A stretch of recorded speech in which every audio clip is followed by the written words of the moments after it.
wonderful, deep love for Radha and Krishna. So this mood is infectious. And by hearing and chanting these songs, you become absorbed in these moods. You experience them, actually. You taste them. So just like, how do I know what kind of food I like? I taste a little bit of this and a little bit of that.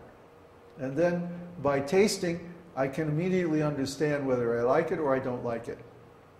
So similarly, when we sing these different songs that express the Vaishnava moods so purely and powerfully, then we get to taste those moods ourselves, even if our devotional service is not very advanced, not very developed.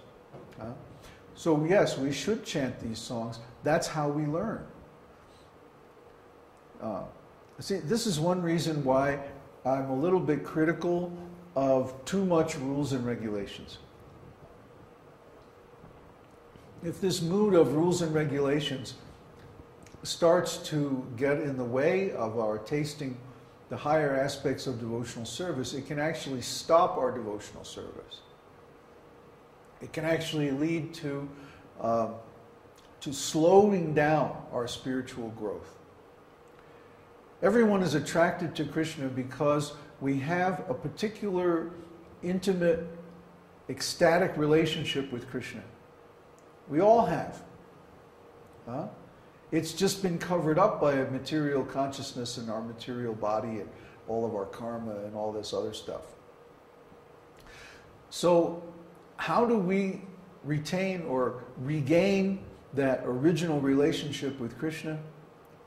It's by tasting the moods, the intense, pure moods of advanced devotional service in ecstasy.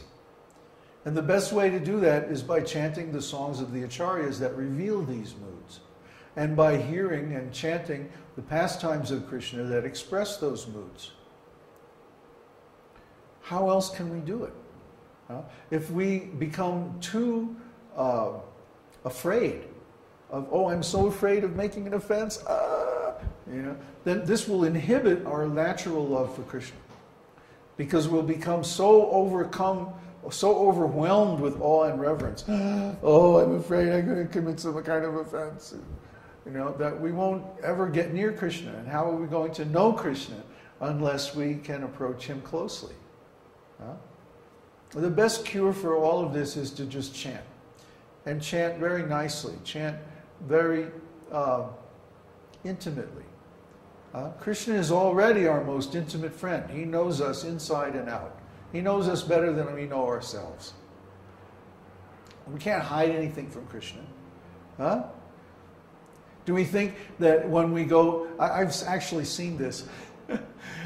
People act one way when they're outside the temple, and then when they're inside the temple, they act a completely different way. As if there's some part of their lives that they are willing to show Krishna when they go in the temple. Oh, then there's this very nice devotees, and then there's the pranams, and this. And then they go outside the temple, and they're doing all kinds of crazy things. This is hypocrisy. Do we think that Krishna doesn't know what we're doing when we're outside the temple? Do we think Krishna can't see what's in our hearts? I learned this in a very vivid way when I retired and I went to Kauai and I was chanting all the time. There were certain parts of my personality that I didn't want to share with Krishna. I was afraid to share them with Krishna. I thought it would offend Krishna. The same exact kind of thinking that you're talking about. And what I found was that Krishna forcibly inserted himself into those parts of my life. He demanded to be included in those parts of my life. So don't think that Krishna is, or that we can fool Krishna or only show Krishna a part of ourselves. No, he knows everything. And he's okay with it. Nothing we do can seriously challenge Lord Krishna's absolute supremacy. He is constitutionally supreme. And And we are constitutionally completely dependent on him.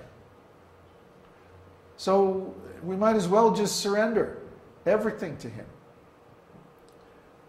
And then we'll find that he automatically takes us in to a very intimate and close relationship.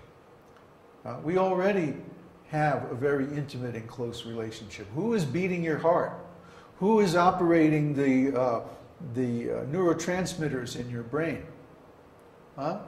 Who is growing all the cells in your body and all that? It's the super soul. Well, we're not doing it. We're not sitting here thinking, oh, I need to adjust the level of hydrochloric acid in my stomach because my digestion is a little bit off. No, it all happens automatically by the intelligence of super soul. So he is already intimately involved, very intimately involved with our whole existence. Why would we want to have a distant, formal relationship with him when he's already so close to us? Actually, the distance and the formality are illusions. Actually, he's been totally, intimately involved with us eternally. And he knows everything about us. There's nothing we can hide from him. Why even try? It doesn't make any sense. Next question? From Connor. Oh, Connor's here. Is there always the same amount of living entities? It seems that there are more living entities on this material earth than there was 1,000 years ago. How so? The number of living entities is fixed because all the living entities are eternal. However, there are an unlimited number of living entities. There are an unlimited number of universes, an unlimited number of Vaikuntha planets, an unlimited number of living entities. And they're all eternal. They have no beginning and no end. It's not that Krishna will create a bunch of living entities. No. If there are more human beings on this planet than there were, say, 1,000 years ago, that's just this planet. This planet is just one tiny little corner of one of the smallest universes in the whole creation. So what happens here doesn't reflect anything on a universal scale. It's just an indication of something that's going on locally on this planet.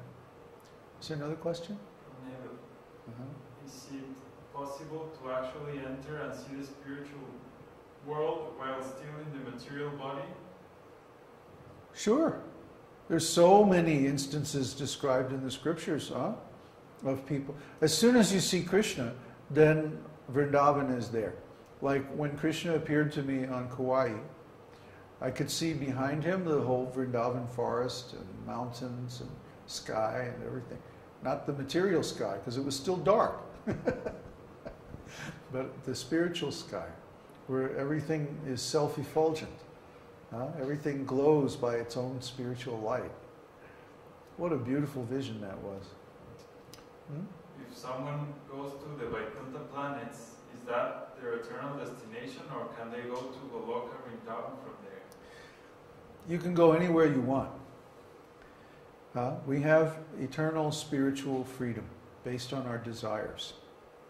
If you read Brihad Bhagavatamrita by Sanatana Goswami, it describes how Gopakumar goes from the earth to the heavenly planets, and then he goes to Brahmaloka, then he goes to Shiva Loka, and then he goes to the Tatashta region in between the material and spiritual world, then he goes to the Vaikuntha planets, then he goes to Ram Loka, then he goes to Krishna Loka.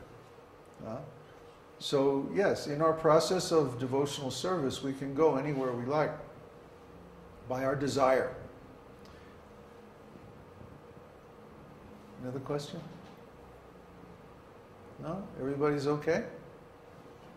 Any more questions? Because I have some announcements to give. Ridha? Well, the shloka says that by hearing the Śrī Viṣṇusahasranāma, you are liberated from fearless. Yeah. So that means that if you have no fear, you get to liberation from ignorance. Well, ignorance is the source of fear. Because when you are in fear, you start acting like stupid and then committing actions in the mode of passion and then in the mode of ignorance. Yeah. What is fear? Fear means I don't know what's happening. I have no knowledge, therefore anything could be threatening. But when you have knowledge, you understand, I'm a spirit soul, I'm already immortal. Nothing that happens here can affect me. Nothing can really hurt me. You can kill my material body, but you can't kill me. Jesus said that. So we have to understand that real knowledge, knowledge of the soul, leads immediately to fearlessness. Why did Krishna, the very first thing that he taught Arjuna in Bhagavad Gita is, you're not this body, you're a